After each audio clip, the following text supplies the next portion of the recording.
The way in I was happy nemurume wangu 10 years dzese tiri tese.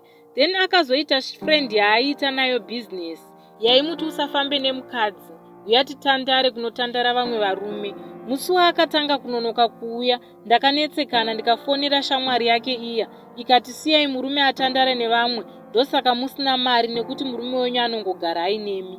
Ndasangana neshamwari iya mangwana munzira akabva atanga kundiataka akati hee tinenge tichidzidzisa murume wenyu madhiri hee pandinenge ndinaye munoti tinenge tichihura here. Ini ndakabva ndangonyarara. Wakabva wava mugariro wemurume wangu wekunonoka kuuya kumba. Zvakabva zvatoita kunge pattern everyday anga akunonoka kuuya. Murume wangu akanga akutonyenga vanhu vekuziva bondi riya rerudo rataiva naro it was broken and ndaitukwa kunzi you are rubbish. Murume wangu akanga akakurira kustrict religious background. Saka 6 p.m. dzaichaya Pamba zvese zvakabva zvapera. Sex pakanga pasisina apa akanga ave kundirova. Zvaiita shamwari yaitamba nayo iya ndozvaanga akuitawo. Munoziva kuti some people can see kuti you are a shadow of yourself even though anga asingakuzive. I met someone in business and ndaitomurespecta ndichimuti baba but tiri same age. Let me call him Roy. Roy akatanga kutaura neni zvakanaka. Ave kundibatsira neskurani. Murume anga asisabatike, asisafambe neni, anga asingachadi. Zvaingonzi mirai ndiri kuuya kuzokutora. Munhu orega kuuya, ozonzwa akufona 8 am achipopota kuti vana havana kuenda kuchikoro sei, otanga kundituka vauga. Ndikabuda ndega nevana ndaitukwa futi. Guys, I was depressed by that time. Roy appreciated me, achitoti unoshanda kudai, your husband is so lucky. Asi akatozoona kuti I was taken for granted. Unombotanga uchifeka happiness. One day ndakazongochema musodzi. I was depressed to the point yekuita suicidal chaiyo. Ndikatoti kuna Roy, if I die ubatsire mukoma wangu kuchengeta vana. If I don't commit suicide, I know kuti ndichafa. Because in my sleep I would feel like my spirit is about to leave me. That's how it started na Roy uya.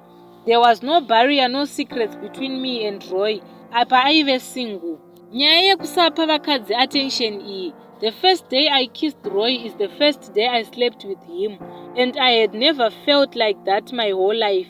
Unenge wakatogara 10 years in marriage, no French kiss, no romance, no dates, no dinners. Uchitongoda munhu wako, ozobva akuita rough. Then you met a hopeless and romantic guy like Roy uyu. And I don't regret it. Ndakazosiya murume wangu uya. Shamwari yaya akutomuti, pama girlfriend aya wakanetsana nawo nemukadzi wako, ngatitsvagei ari nani. Pane mukadzi wako ndokubatsira kuroora, siya mukadzi agare kumba kwavo. Abi ndo pandakaona auya akandiudza kuti friend iyi yakaipa. How can you tell me that? Ini ndichimuti ngatinyengererei mukadzi wangu andiregerere. Akabva andiratidza mamessages ese aisendwa neshamwari yake iyi ichimuti atsvage mumwe mukadzi. Now Habi aunganidza mari, anoda kuroora nekundiripa. What happened? Ini mumwoyo mangu handichadi hangu.